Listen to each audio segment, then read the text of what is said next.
E aí pessoal, como é que vocês estão? Tudo tranquilo? Eu sou o Carvalho, trazendo pra vocês hoje mais um react, dessa vez lá do canal do Guilherme Analisa, que é Religião Cristã x Mitologia Grega. Link do vídeo original vai estar na descrição para vocês poderem conferir, assim como minhas redes sociais, meu canal na roxinha, beleza? Então, sigam eles lá. Vamos pro vídeo. Não sei se vai ser uma mitologia, coisa do tipo, né? Enfim, fui fuçar o canal, vi esse daqui, me chamou a atenção e por isso que eu estou trazendo, né? Não sei se é uma mitologia em si, né? A primeira coisa que eu quero dizer é que eu não tenho nada contra a religião cristã e nem contra nenhuma religião. Muito pelo contrário. Até algumas das pessoas mais bondosas que eu já conheci são cristãs. Então, o objetivo desse vídeo é simplesmente mostrar as grandes similaridades entre cada história. Só isso. É importante, tem que Para dizer começar, isso hoje é em dia, importante né? dizer que as principais obras da mitologia grega foram escritas por Homero e Hesíodo, quase 1000 anos antes de Cristo. E mesmo os outros que surgiram na sequência também vieram antes. É. Então, depois de analisar as principais histórias de cada vertente, é fácil notar as grandes semelhanças entre os acontecimentos.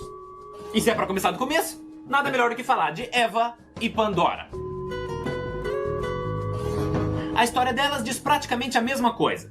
Ambas foram a primeira mulher, sendo que elas foram criadas após o seu equivalente masculino, foram entregues como um suposto presente ao homem, receberam uma proibição divina, que no caso de Eva era não comer maçã e no de Pandora era não abrir a caixa.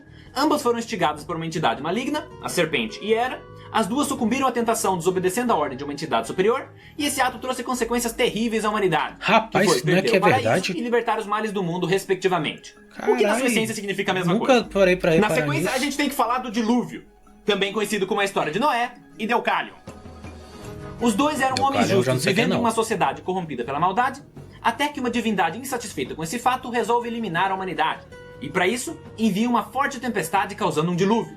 Porém, tanto Noé quanto Deucalion foram avisados divinamente da calamidade que se aproximava, e seguindo o conselho divino, construíram uma arca para salvar suas famílias, que por sua vez foram responsáveis por repovoar a terra. Novamente, similaridades gritantes. Eu E já não agora sei a gente porque eu vai ver não as sei nem quem é esse semelhanças entre os Deucalion homens aí, mais mas- fortes de cada história. Aí. Sansão e Hércules. Ambos nasceram de uma mulher humana com a intervenção de uma divindade, Esse Hércules eram conhecidos aí, por ter uma rapaz. força sobrenatural, em determinado momento mataram um perigoso leão com as próprias mãos, derrotaram em combate muitos homens mal Ok. intencionados, um ato de fúria incontrolável resultou na morte de sua primeira mulher, Eu já não ao sei de serem nenhum nem de ludibriados outro. por suas esposas ficaram extremamente enfraquecidos. No caso, Dalila convenceu Isso. Sansão a contar seu segredo, e enquanto ele dormia cortou seu cabelo, fazendo ele perder sua força. Delilah. E na outra história, Dejanira convenceu Hércules a vestir uma túnica sem ele saber que estava manchada com o sangue tóxico da Hidra de Lerna, o deixando completamente debilitado. E no final, ambos optaram por tirar a própria vida. E agora tem uma parte da história do Sansão que não tem muito a ver com esse tópico, mas eu faço questão de contar porque é a minha parte favorita. Porra. Sansão queria se vingar dos filisteus destruindo as plantações deles. E a maneira que ele escolheu para fazer isso foi a seguinte. E foi Sansão. Capturou 300 raposas e as amarrou aos pares pela cauda. Sangue. Depois, prendeu uma tocha em cada par de caudas, acendeu as tochas e soltou as raposas no meio das plantações dos filisteus. Rapaz, mas o que raposa tem a ver com a O história, cara tá amarrou ligado? 300 raposas e tacou fogo nelas. Exatamente. Mano, se essa não é a maneira mais extravagantemente sensacional de se destruir uma plantação, eu não sei qual é. Enfim, O que as raposas têm a continuando ver? a As ordem raposas foram cronológica, pegas a no gente fogo tem cruzado, Jesus tá ligado? e Prometeu. Ambos divindades amavam a humanidade acima de tudo. Exatamente. Sua suposta pretensão fez com que fossem presos e torturados em uma montanha, o Monte Calvário e o Monte Cáucaso. Sabiam desde o início que seriam condenados e se sacrificaram pela humanidade. Ok. E talvez agora alguns de vocês estejam pensando: não vejo tantas semelhanças. Porra, Prometeu a não pessoa é tão cega parecido também, né? Sem problema. Aí tem que ser... Eu tenho um melhor. Porque na mitologia grega existe um personagem chamado Asclepios, Asclepios. o herói da cura. Exatamente. Os dois nasceram de uma mulher humana com a intervenção de uma divindade, ficaram conhecidos por curar os doentes e aleijados por onde passavam, profetizavam acontecimentos e aconselhavam os amargurados, eram amados pelo povo, porém odiados por alguns líderes influentes, eram capazes de reviver os mortos, foram assassinados por decorrência dos milagres que faziam, e no fim ressuscitaram e ascenderam ao mundo divino. No caso, o céu e o Olimpo. E fora esses paralelos entre os personagens, também tem alguns outros entre as situações.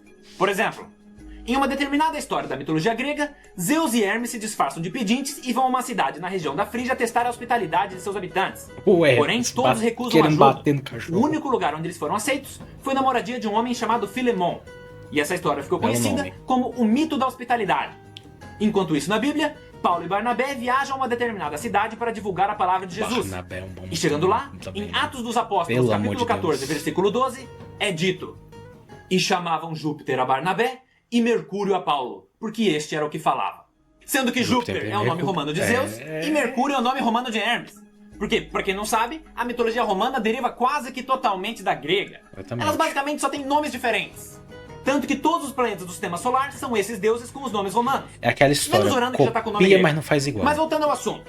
A Bíblia conta que Só que Paulo não. conversa com um amigo. E nessa história é mencionado que esse homem recebe com muita hospitalidade uma visita que normalmente não receberia isso.